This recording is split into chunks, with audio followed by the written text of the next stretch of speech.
Kalau kalian memiliki kebun di pekarangan rumah, kalian pasti akan menemukan satu atau lebih tanaman berbunga. Selain karena warnanya yang cerah dan menarik, bunga juga menghasilkan aroma yang sedap. Terdapat sekitar 300.000 spesies tumbuhan berbunga di seluruh dunia, dengan bentuk, ukuran, dan warna bunga yang unik. Beberapa spesies bahkan memiliki bunga yang sangat bervariasi. Semuanya berkat budidaya dan hibridisasi atau perkawinan silau. Hal ini tentu memunculkan pertanyaan, kenapa? Kenapa bunga memiliki warna yang sangat menarik dan beragam? Warna bunga berasal dari senyawa yang disebut sebagai pigmen. Tingkat kecerahan warnanya dipengaruhi oleh jumlah pigmen dalam sel-sel bunga. Semakin banyak pigmennya, maka semakin gelap warnanya. Begitu pula sebaliknya. Secara umum, terdapat dua pigmen yang paling umum ditemukan pada bunga. Pigmen pertama adalah karotenoid. Karotenoid merupakan pigmen yang menyerap cahaya biru dan memantulkan cahaya jingga dan kuning. Selain pada bunga, pigmen ini juga ditemukan pada berbagai buah-buahan dan sayur, seperti labu, wortel, jeruk, ubi, dan pepaya. Pigmen ini jugalah yang memberikan warna jingga kemerahan pada dedaunan musim gugur. Yang kedua adalah flavonoid.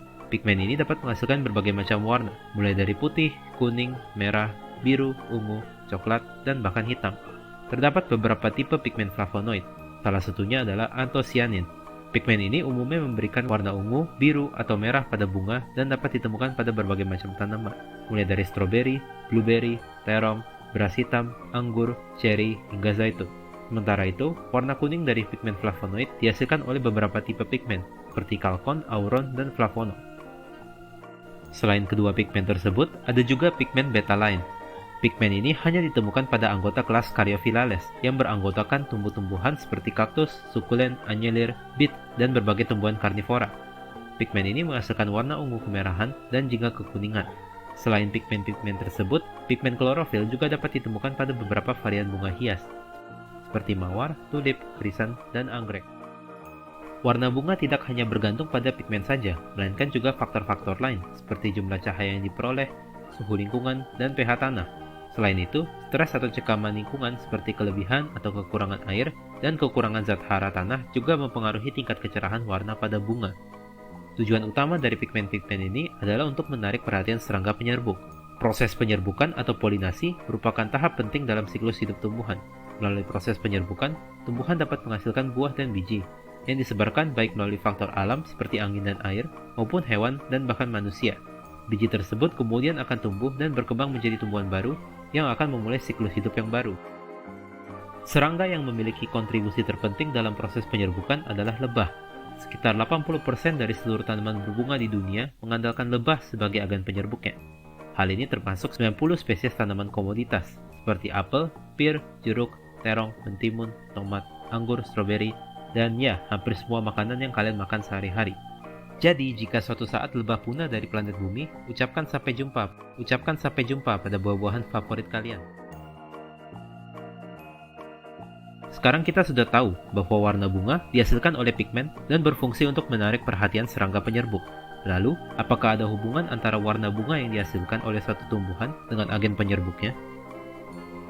Jadi, setiap agen polinasi ternyata memiliki, dalam tanda kutip, warna favorit mereka. Lebah misalnya tertarik pada warna cerah seperti biru muda, ungu muda, putih, dan kuning. Beberapa bunga yang disukai oleh lebah antara lain bunga matahari, marigold, dahlia, lavender, peony, krokus, dan azalea.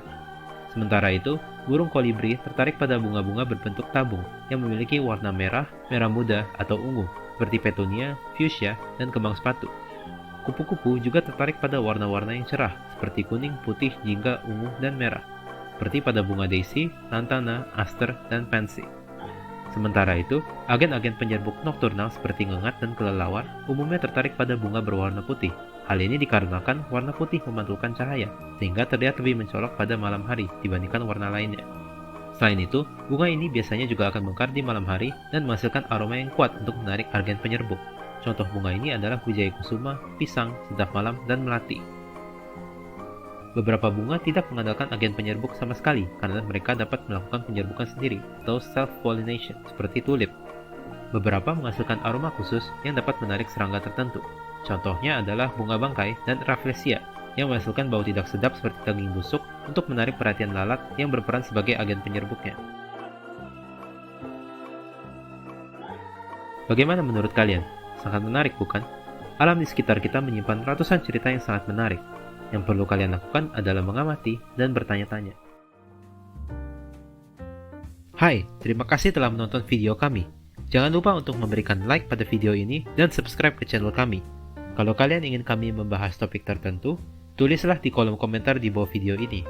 Dan terakhir, sampai jumpa di video selanjutnya.